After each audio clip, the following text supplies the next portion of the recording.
Hi, and welcome to another edition of Naked Talk.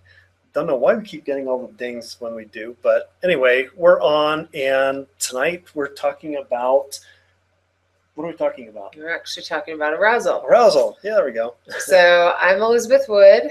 And I'm Dan Powers with Beyond the Bedroom. And Naked Talk is where we get naked in a conversation of sexuality, intimacy, and relationship. We strip down and expose the bare facts so that you can learn what it takes for your love to thrive. So welcome to Arousal. An arousing arousal talk. A lot of people come to us because there is a lack of arousal, not only in their relationship, but for themselves. They're not quite understanding what it is. So we thought that we would try to explore it a little bit today for you and kind of see, what we can come across. As always, well, actually, before we get to that, we are using a new tool for the first time. So please bear with us as we go through some of the trials and tribulations of this new tool. But we do have the opportunity for you to ask questions that will be completely anonymous. If you, in the right-hand side of your monitor, you will see there's a little chat area. And you can click on that and submit us questions. We won't use your name, so it will be anonymous, but your name will be shown to other people who are on this live version of the Naked Talk. So if you don't want your name to be shown, you can always do private message to the admins, and then we will see it. And we certainly won't use your name in the recording or anything else as well. But we will repeat your question so that everybody can get to it. Absolutely. So basically, I think that we should start off by explaining what arousal is. And arousal is actually very different than desire.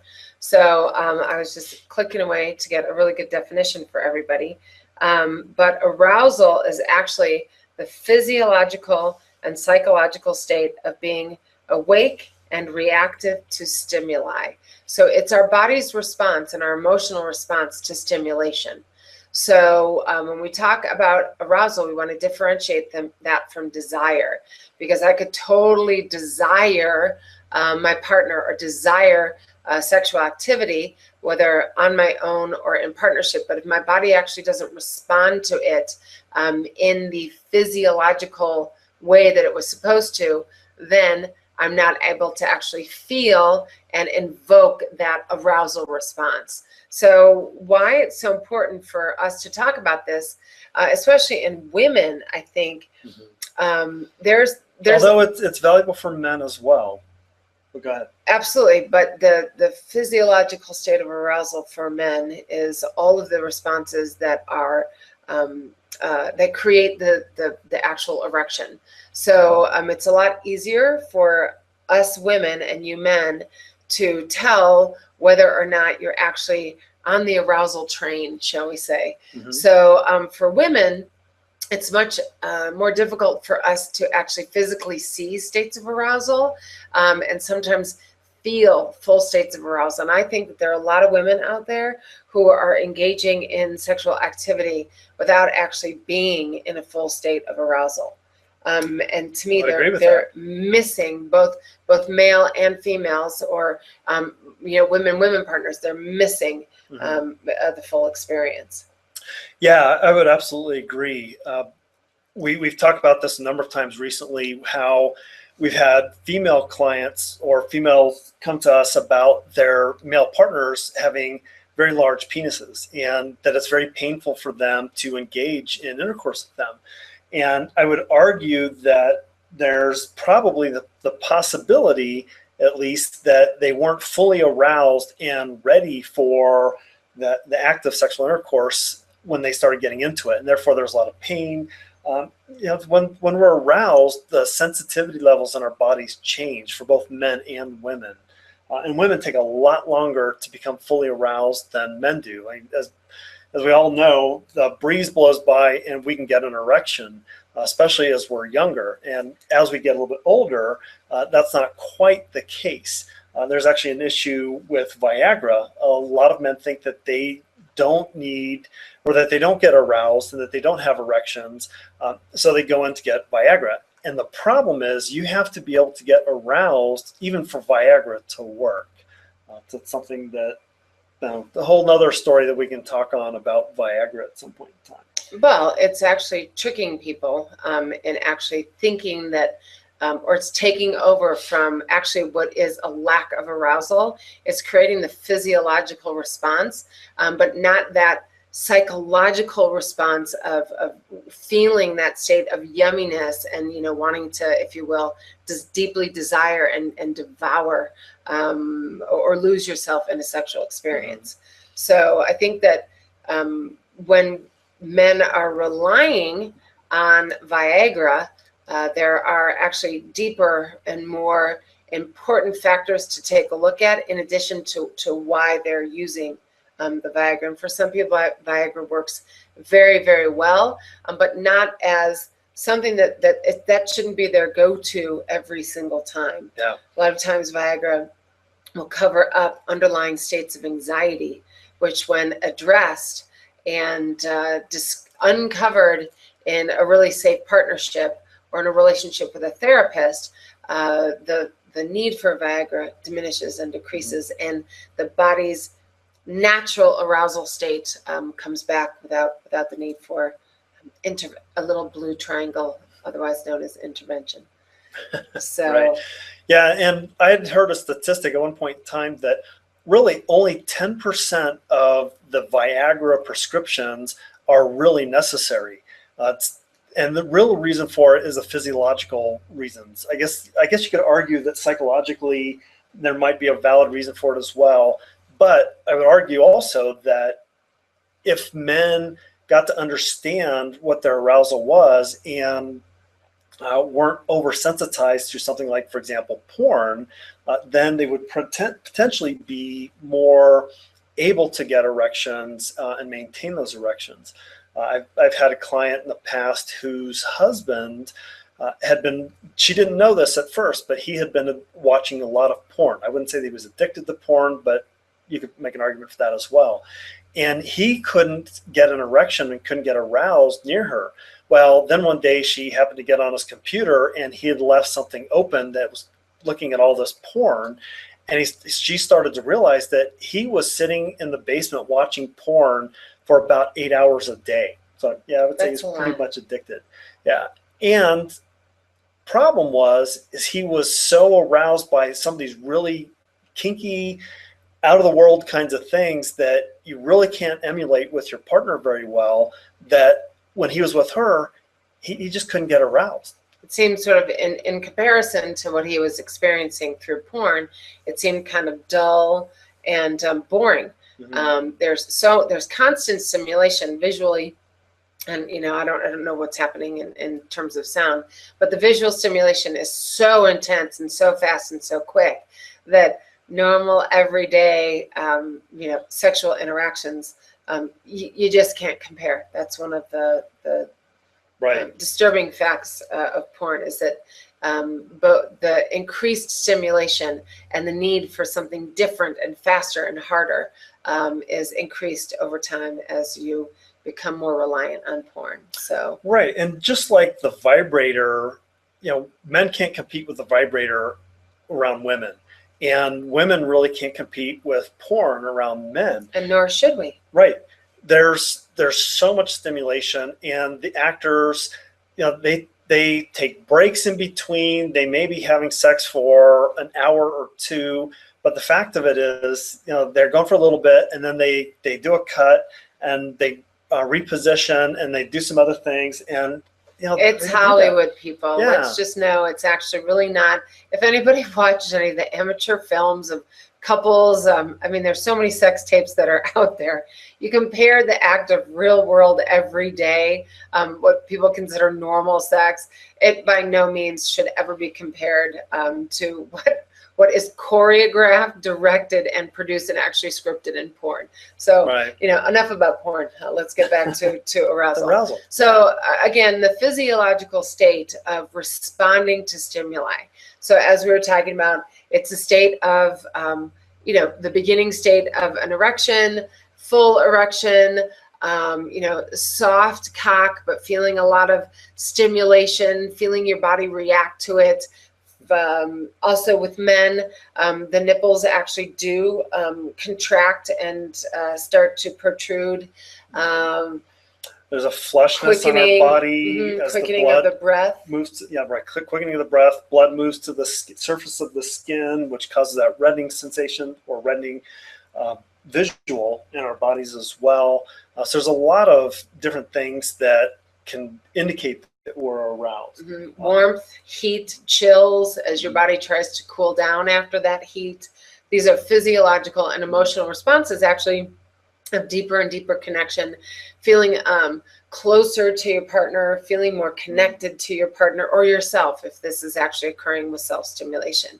And for women, as I said earlier, it's harder for all of us to visualize the physiological response because so much of our arousal tissue or erectile tissue is hidden within our bodies.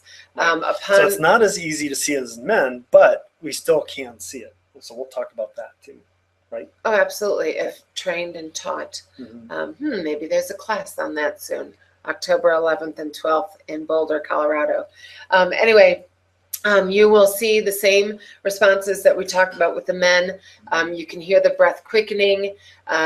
With increased states of arousal, our nipples will change and become tighter and more contracted and protrude a little bit. It also happens with the cold breeze. That's the natural body's response. It doesn't necessarily, a cold breeze can be arousing too.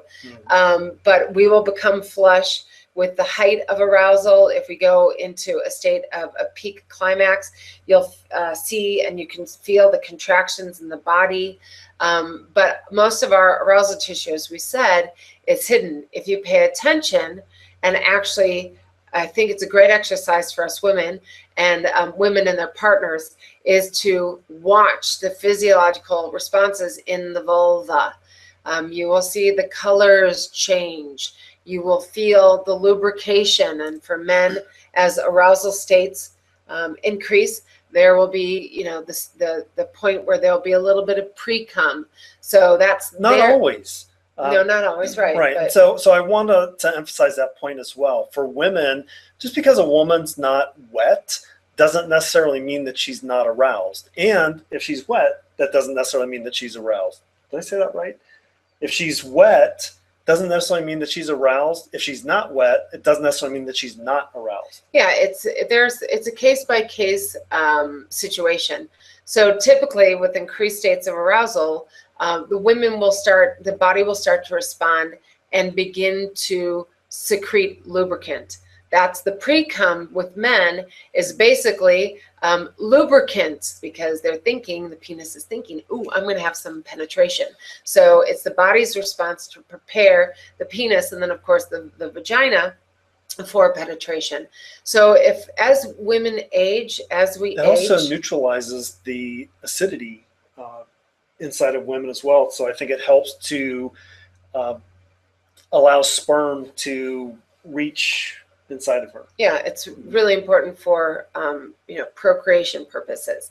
But if we're just talking about the strictly recreational use, right. But I'm just talking about how the physiological response is for a reason, not just because we like it. There's a procreational reason behind it. Oh, the body and the mysteries of the body. Absolutely. Yeah. Well, it's readying both the penis and the vagina for insertion.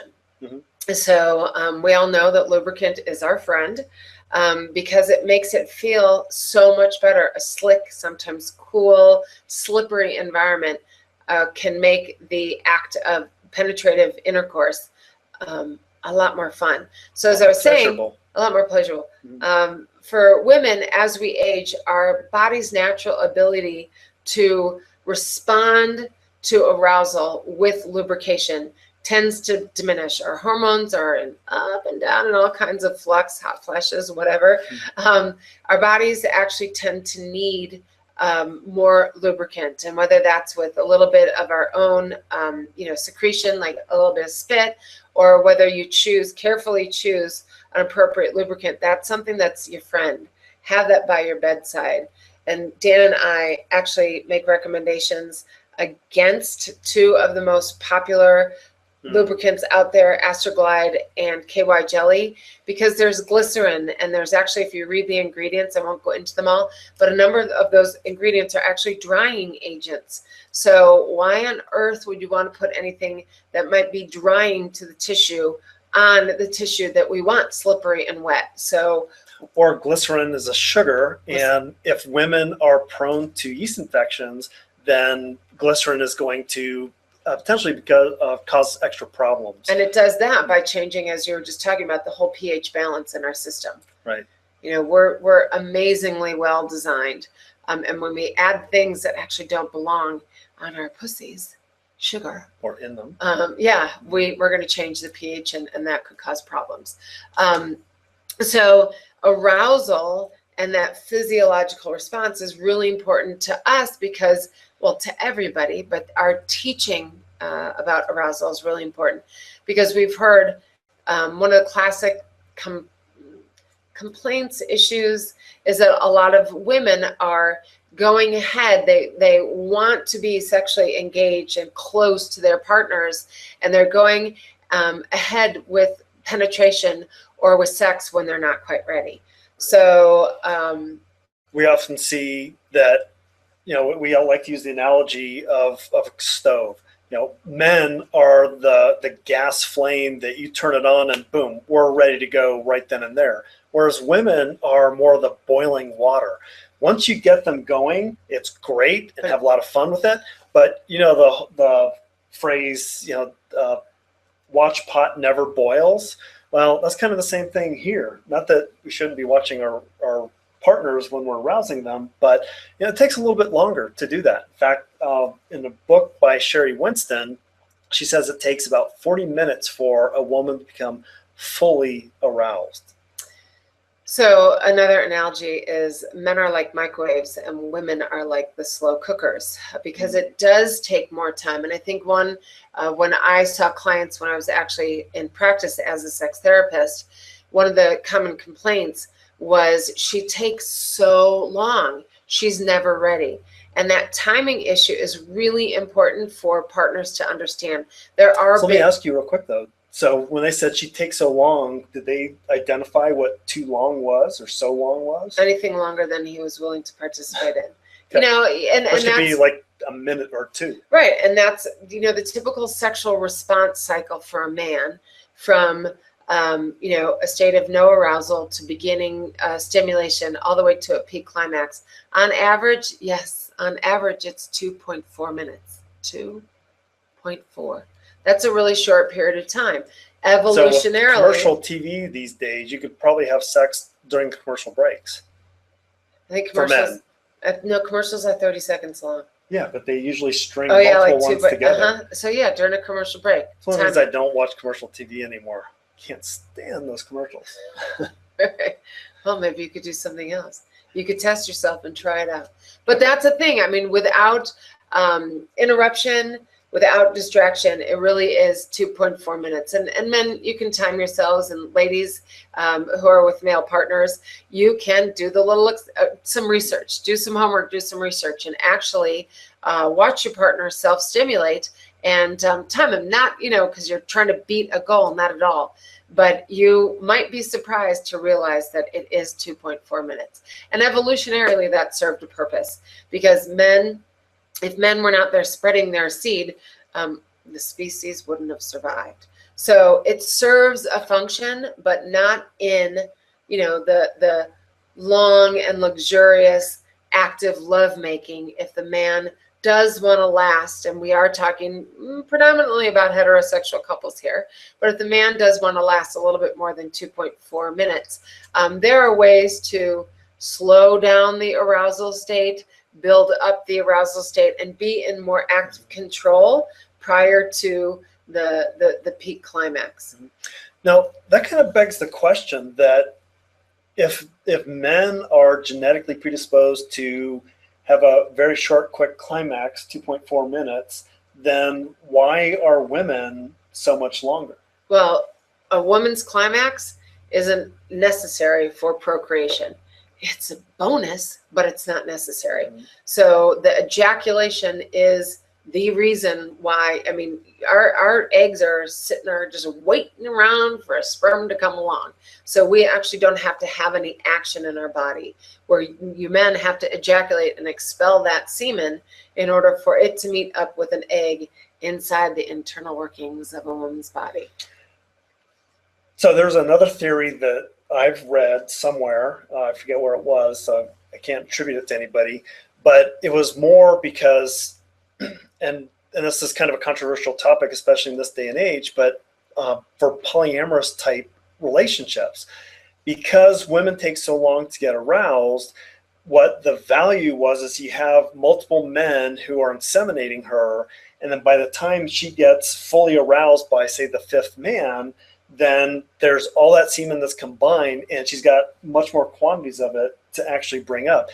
Because as she becomes aroused herself, the cervix repositions itself, the fallopian tubes kind of reposition themselves as well, and helps to create more of a direct channel to that egg that's in there for procreation purposes. I'd forgotten about that until we started talking about this. So I don't know if there have ever been studies as to when a woman actually does become pregnant, if more successful pregnancies happen with more foreplay and arousal. That could be something. Without a doubt, what Dan was alluding to is a woman's, the whole positioning of her reproductive organs absolutely shifts with arousal. There's swelling of the erectile tissue. Dan was just talking about the cervix actually dropping down deeper into the canal of her body. It actually tilts and tenses up. So yeah, I was incorrect. It tenses and tilts up. The opening of the cervix becomes more dilated, which would then allow for more of this squiggly little sperm to get up there. It only takes, obviously, we know, one sperm to inseminate one egg. We have twins and multiple pregnancies as more of those tricky little sperm get up there.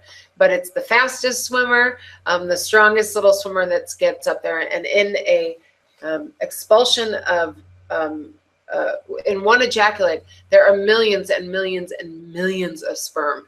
So it's survival of the fittest for those little guys. And without it, as I said, it's not necessary for a woman to reach a full state of arousal in order for her to become pregnant. Right. But that would actually be, that would actually be really cool. And I bet somebody out there, some really super cool researcher at some really cool university, might have been able to do that study. Yeah, it'd be interesting. How would you do a study like that? Yeah, have a baseline group of women who want to get pregnant and another group of women who want to get pregnant. The baseline group, you have sex the normal way, and then the test group, you would have them get fully aroused and probably do some measurements to make sure that the whole internal clitoral network is fully engorged, fully swollen. And what might happen if I think that would be, but I don't know if any university would pay for it in this day and age in our culture. I'd be happy to help that. Well, I would think that it might be done somewhere outside of the U.S., but it could be something to look into. And then what the success rates are, if a woman's body is in a full state of arousal, if there's a higher correlation between increased arousal and higher states of pregnancy. I would guess that that might be a question that we could ask Sherry Winston. Yeah. Because she's done a lot of research on full arousal states for women. So you mentioned the 40 minutes. So a lot of times, I can't see on the other side of this camera what everybody is thinking, both men and women, to the 40 minutes for a woman to reach a full state of arousal, whether that's eek or oh my gosh, yum, or from the guys, yay. I don't know what's going on back there. But 40 minutes is a long time in some people's world. I mean, especially in our busy calendar. So what's your response? Our calendar's from 5 to midnight. Yeah. Yeah. What's your response when you first heard the 40 minutes? Do you remember?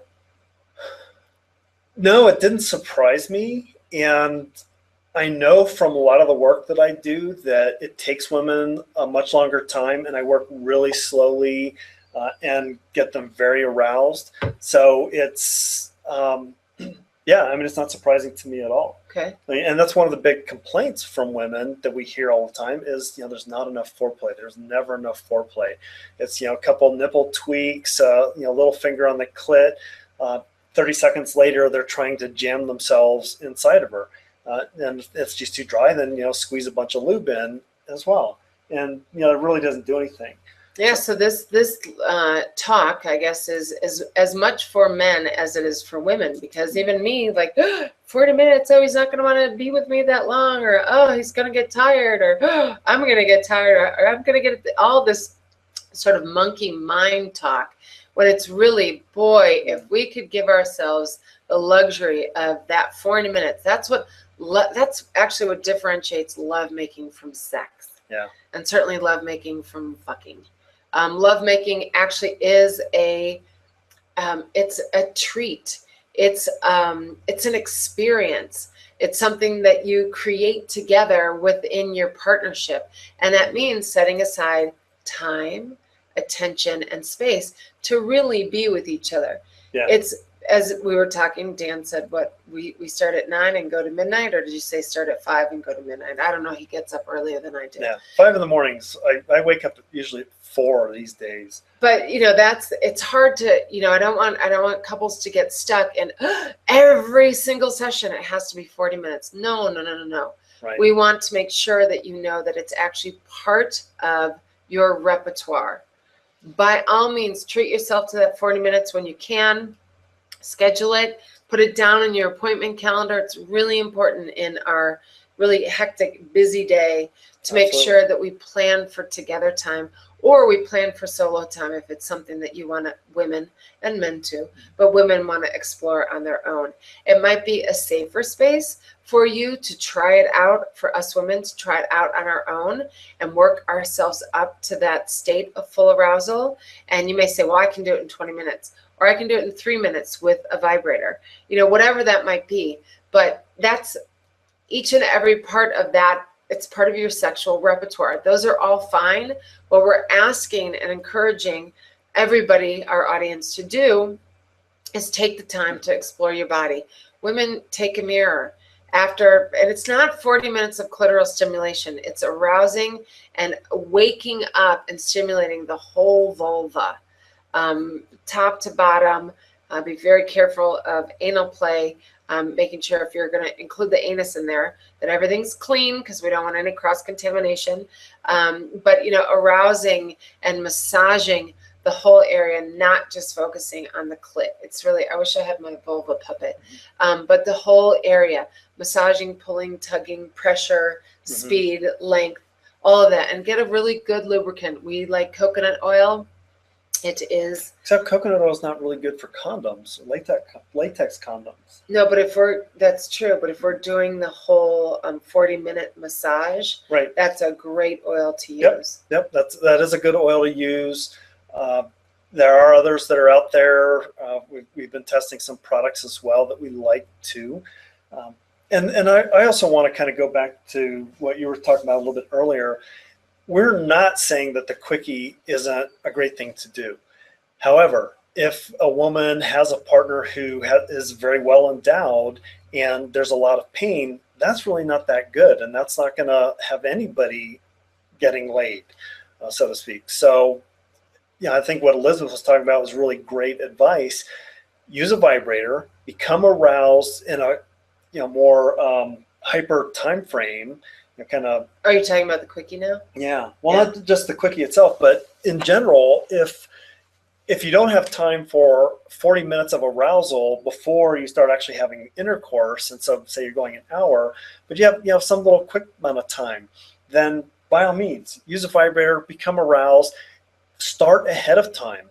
Our good friends from Tantra PM, Mark Michaels and Patricia Johnson, talk about scheduling your sex, and that's actually better than just the impromptu, which we all seem to think is the best style of sex that's out there, when really you can start preparing ahead of time. So if we know that we're going to have sex this evening, even if it's only going to be a 15-minute lovemaking session, we can start the foreplay ahead of time. Start fantasizing, start creating, what the scenario might be.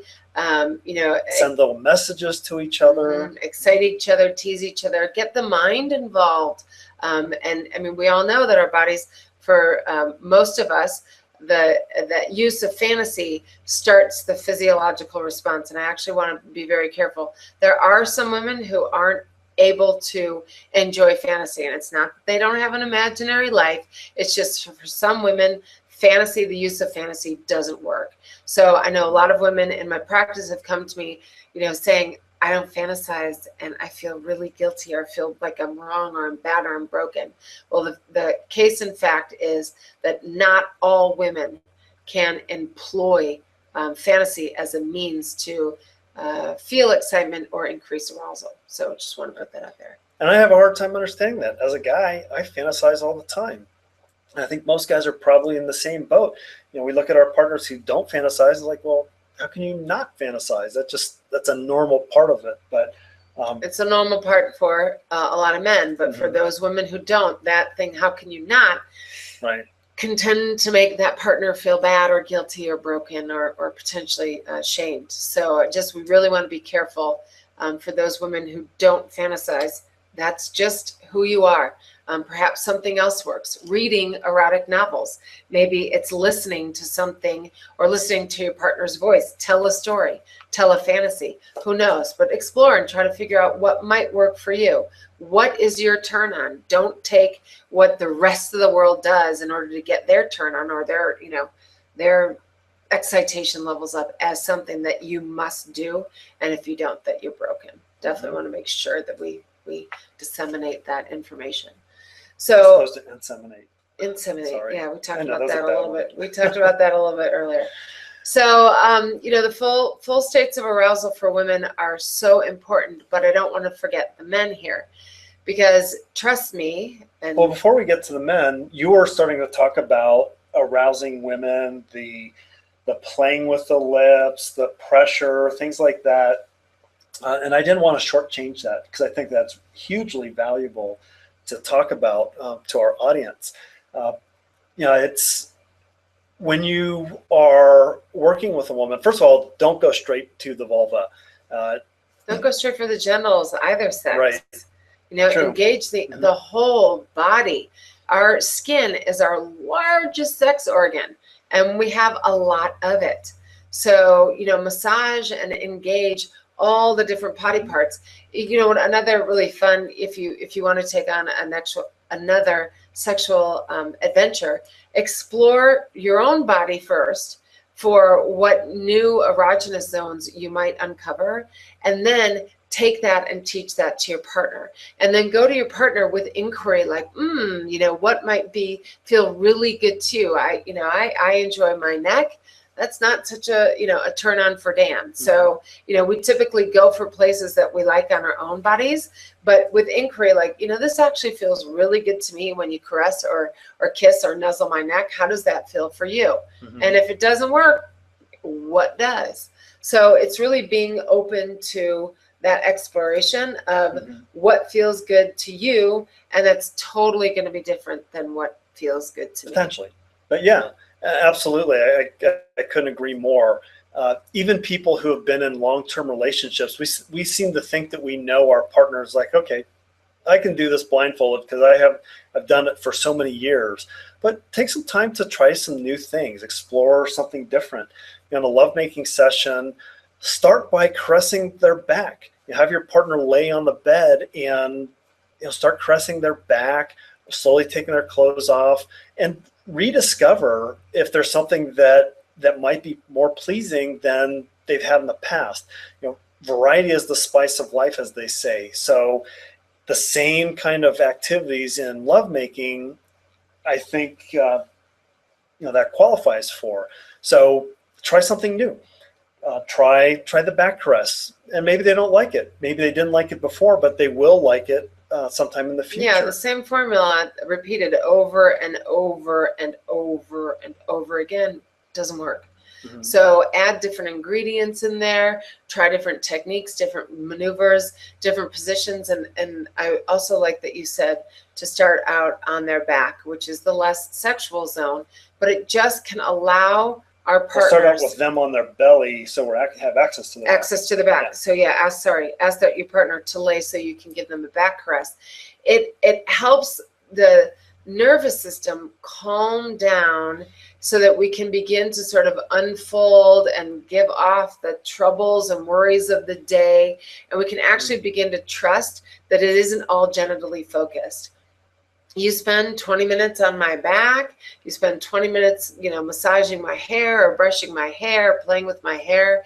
My body is going to respond more to this sexual touch after I've been aroused with your sensual touch. And it's not necessarily about safety, like danger, but it allows that sort of the parasympathetic nervous system kicks in. Our sympathetic nervous system quiets down. Did I say that right? Sympathetic and parasympathetic? I always get them confused. Whichever one is the one involved in relaxation and edits, whichever one is, I believe it's the parasympathetic nervous system, it creates that state of euphoria, calmness, peace, relaxation. That's where we actually want to get. And we reach that through sensual touch. Then as the sensuality and sensual touch builds up, we flip into that state of excitation, and we can respond more appropriately to the physiological stimulation with arousal. Right. And that goes both ways. Don't just give to your partner for 20 minutes and then, okay, now we're ready to have sex. It's give your partner for 20 minutes and then have your partner give to you for 20 minutes.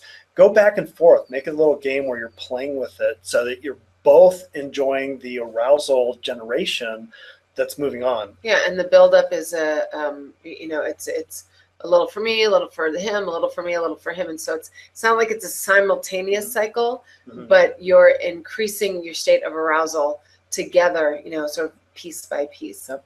And I know for me that I get more aroused when my partner is more aroused as well.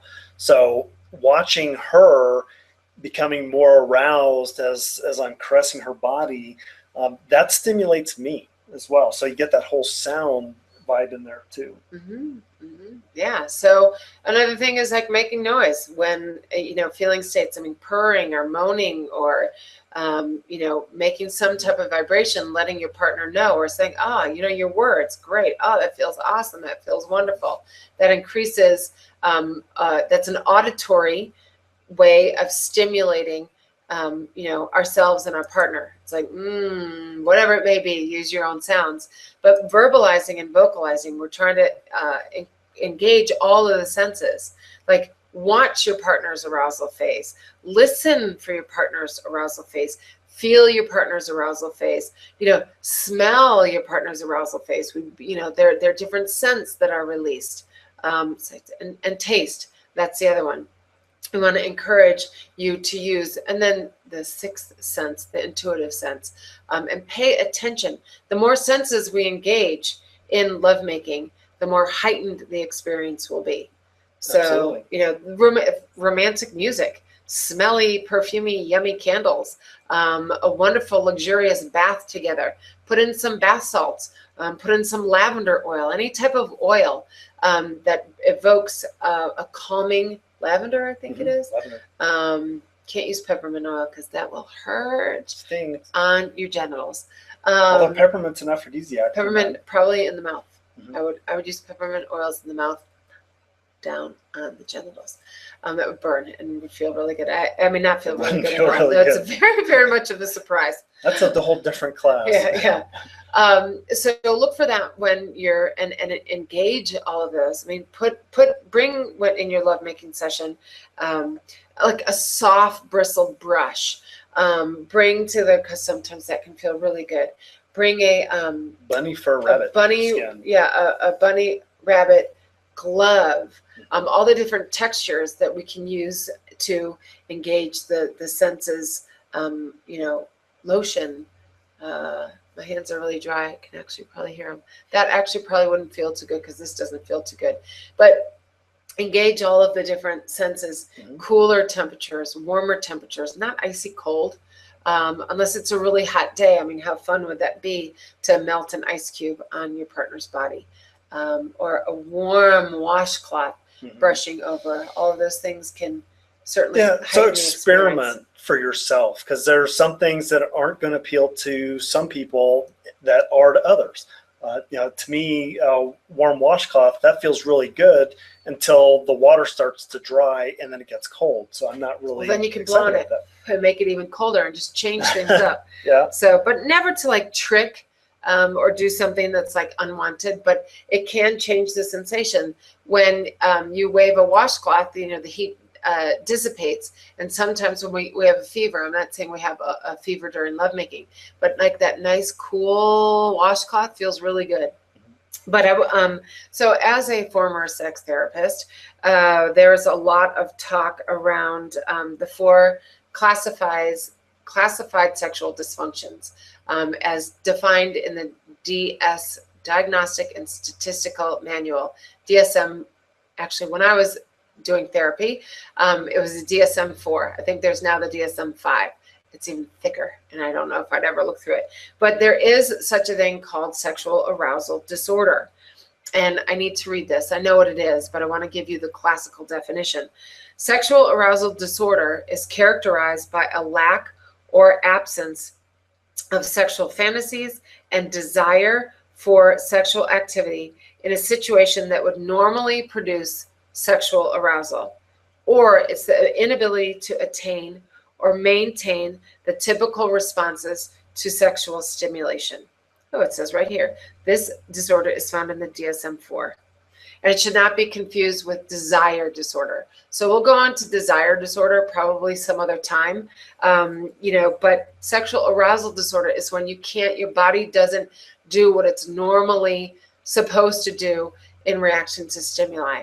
And I'm going to go back to the whole hormonal piece, because as I age,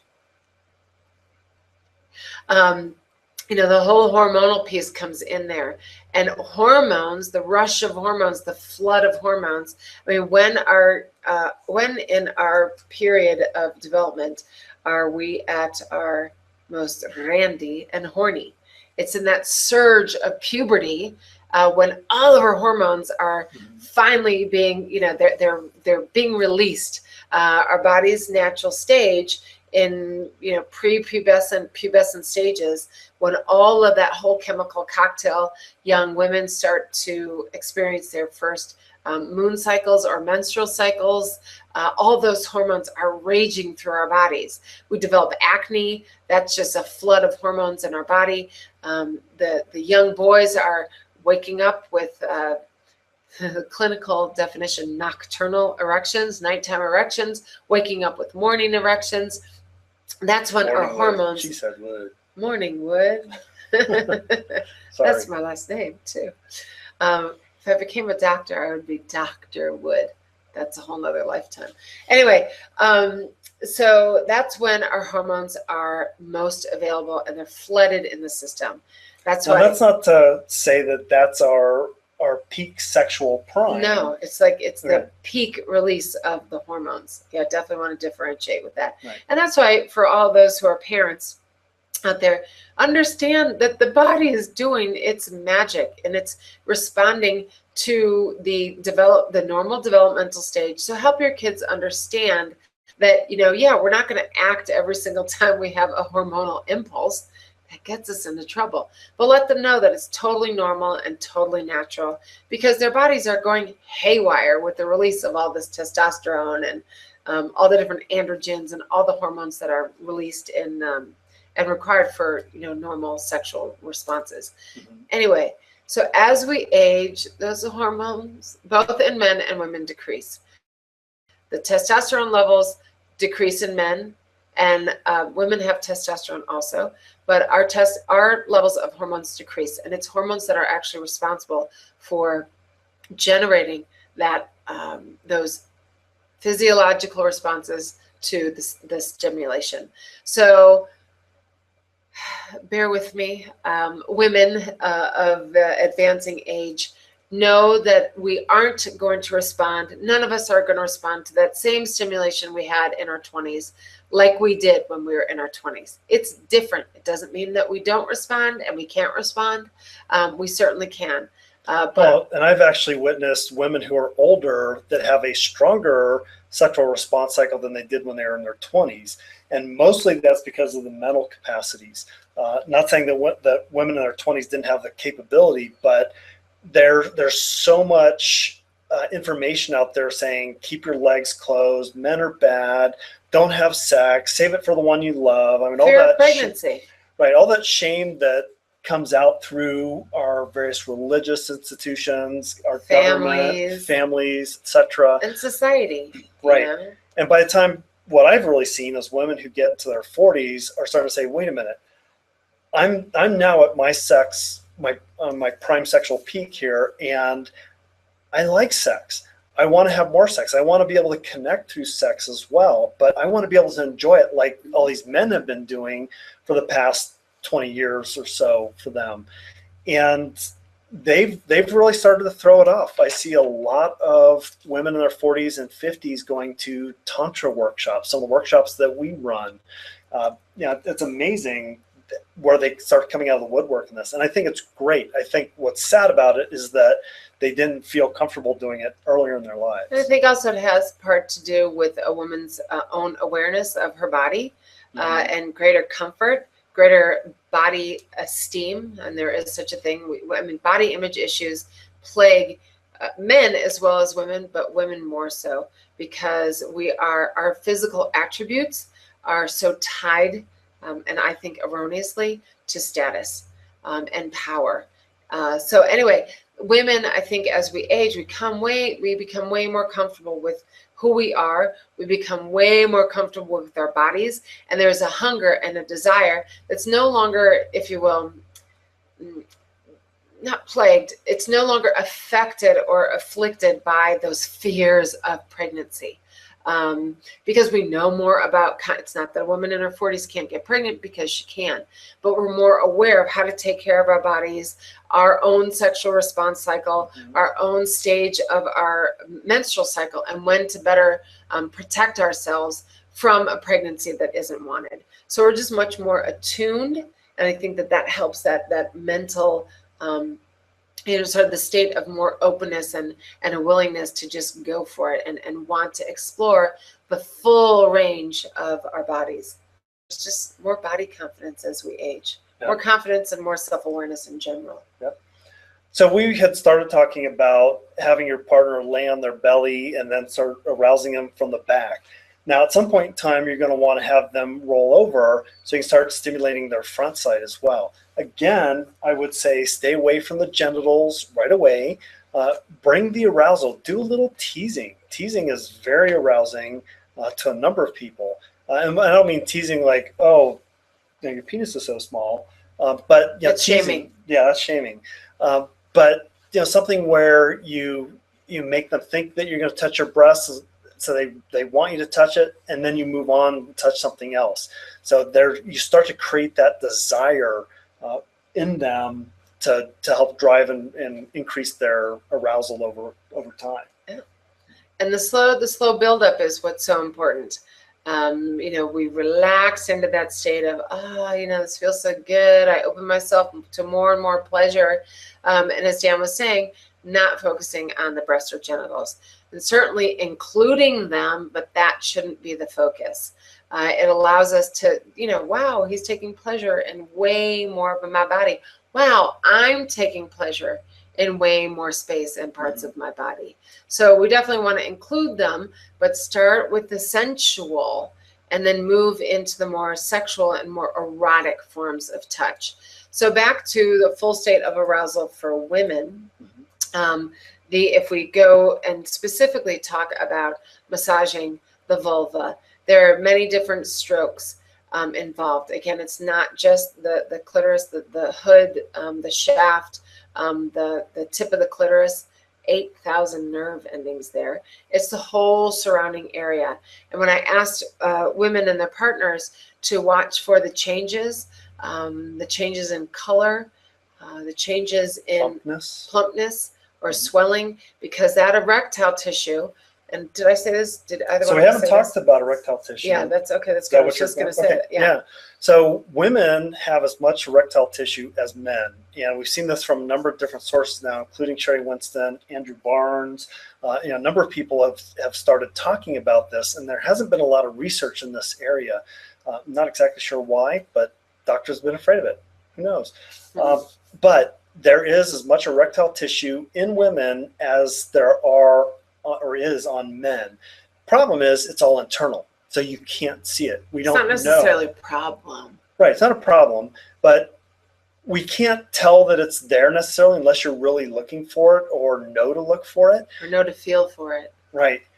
But so I would challenge everybody that next time they're with their partners that have vaginas, look and see before you start playing with each other the state of the vaginal lips and how they are The at color, the very beginning. Yeah, the color, their thickness, their, yep. Right.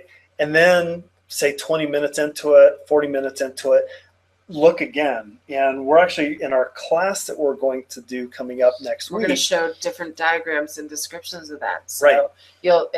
there's a clear difference, and that's why we're encouraging couples and women to take a look at this on their own, because there is a marked difference at, let's just break it down, at the halfway point at 20 minutes.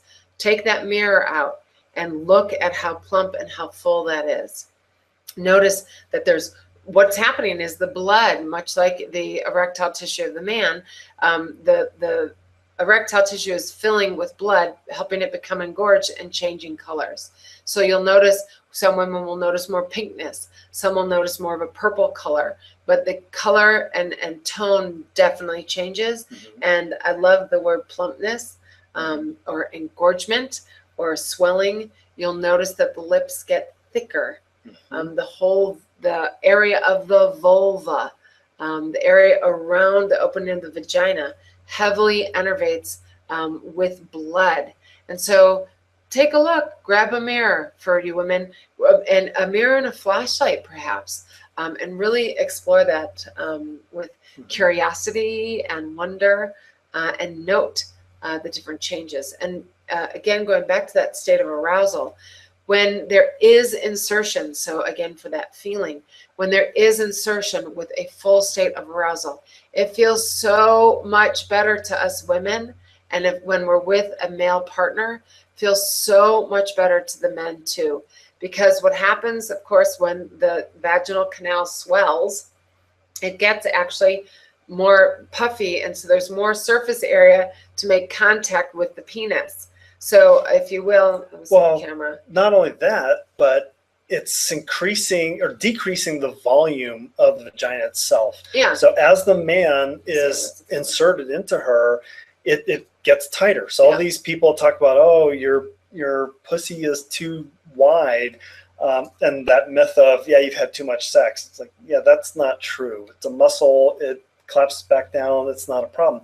But when the vagina becomes fully aroused like that, it does become a lot tighter, therefore increasing the pleasure both for the male as there's the more penis surface area contact. Right.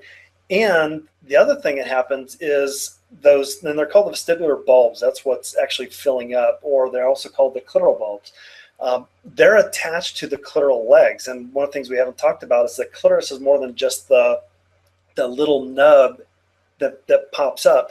There's a whole clitoral shaft and then clitoral legs that go and surround the entrance to the vagina. Well, the vestibular bulbs are actually attached to that. So as it's being moved through intercourse, the clitoris is also being moved as well. And there's been reports that women are having climax through intercourse. One of the things that a lot of people think is, oh, well, women don't have climaxes through intercourse. And that's really true in normal society. I think there's a statistic that says something like 30% of women actually have a climax through just regular penetrative intercourse. And that's actually because studies have shown that is actually because the clitoris is actually being stimulated during the act of penetration. Right. So, the more, what we're trying to do is say that actually more women can experience climax during intercourse, when the tissue is fully engorged, fully aroused. It makes it for a way more pleasurable. And our goal isn't to have every woman out there have a climax through intercourse. Our goal is actually to teach couples, teach women and their partners to actually have more pleasurable and more arousing and more exciting sex. So, make sure that the orgasm isn't necessarily our goal. Again, it's a lot of fun. But however an orgasm, a climax happens, it's not, we're saying that there's a possibility that more women could be having a climax with penetrative sex when a fully engorged, aroused, the internal tissue is stimulated. Yep. Yep. So I think that wraps up about the time that we have for this. We do want to talk about some of the classes that we have upcoming. Perfect. Mm-hmm. Should I do our scripted close and then we can go into that? Sure. Okay. So, well, that about wraps up tonight's topic of the Naked Talk. We want to thank you for being a part of this very potent conversation. We also want to thank our sponsor, Tantra Dakini. Tantra Dakini is the online resource for all materials related to sacred and spiritual sexuality. So check them out at tantradakini.org. And I will turn it over to Dan to talk about some of our upcoming classes and workshops and what we're up to. By the way, we are almost up to 1,000 likes on our Facebook page. And apparently that is something huge. Even I know it, and I'm not a big Facebookie. So please, if you're enjoying what you're seeing, go to our Facebook page at facebook.com/bedevents. Mm-hmm. Or you can search in the Facebook search item Beyond the Bedroom, and it'll come up. And I think we're at we're at 900. We're close. We're getting up there. 90 something. So please go out there and like us on Facebook so that we can hit that really important milestone. So we've got a lot of really fun things that are coming up. Next weekend, we've got the workshop that we've talked about a little bit. See, our Masters of Sex series or Master Lover series. Oh, was it? Why can't I ever remember the title? It's all on the website. Yeah. Female pleasure. Female genital pleasure. Yes. And that's going to be Saturday. Sounds kind of clunky. Yeah. Female genital pleasure. Yeah. And then that's Saturday, October 11th. Right? Okay. And are you going to go ahead? No. Okay. Okay. Go ahead. So then on Sunday, we have male genital pleasuring as well. So talking a little bit more about the female genital pleasuring, we will have the class. We will have a live demonstration so that you actually get to see what it is that we do and a sample of what's going on. Then we're going to provide some of the teaching, and then the class is over, and then we're going to have a lab. It's an optional lab that people can, with their partner, or if you find a partner that you can bring, can explore this work while Elizabeth and I help coach them through it. And then on Sunday, we're doing the same thing for men. It's men's genital pleasuring. And there's a whole number of different strokes that can be done on a man, not just the whole up, down kind of thing. So we're going to do a demonstration there as well, and then teaching, and then again, have an optional lab that will walk you through the different strokes and different kinds of pleasure and why you'd want to do all this stuff in the first place. Then we are bringing out Monique Darling to Colorado. We're very excited to have her come out. We're going to have a panel at Naropa University Thursday, I think it's November 20th. On Friday, November 21st, we're going to have something called a Pink Puja that's going to be led by Monique. And the panel, by the way, is going to have Monique, us, and a number of people. Other facilitators talking about pleasure. Right. So a number of sex-positive leaders in the Boulder, Denver area. So we're very excited about that. And then Saturday, the 22nd, we've got 3 different classes that Monique's going to be doing. So it's an all-day affair. You can come to one or all 3. They're all independent. Yep. So there's some the class listings and class descriptions are on the website. And then Sunday, can I talk about, because it's women's only. Yep. So Sunday is women's only, where we're going to be dropping into a space of, women's practices, women's ceremony, women's sexuality. And that's going to be an all-day class. And then at the end, when we close the class, we're going to have some men join us to honor the work that we've done that particular day. So we're thrilled, as Dan said, to have Monique come out. She is just an exceptional being, a great teacher as well. So please look for that on the Beyond the Bedroom website. Yeah. And then, I think that pretty much wraps it up for us at this point. Anything else? Nope, I think that's it. So look for us in multiple places. It's a pleasure to bring Naked Talks to you, where we just get live and down about the bare facts of what it takes for us to thrive in life, love, and relationship. So thank you all for joining us today. Have a good one. Yep. Have a good night, everybody. Thank you. Bye.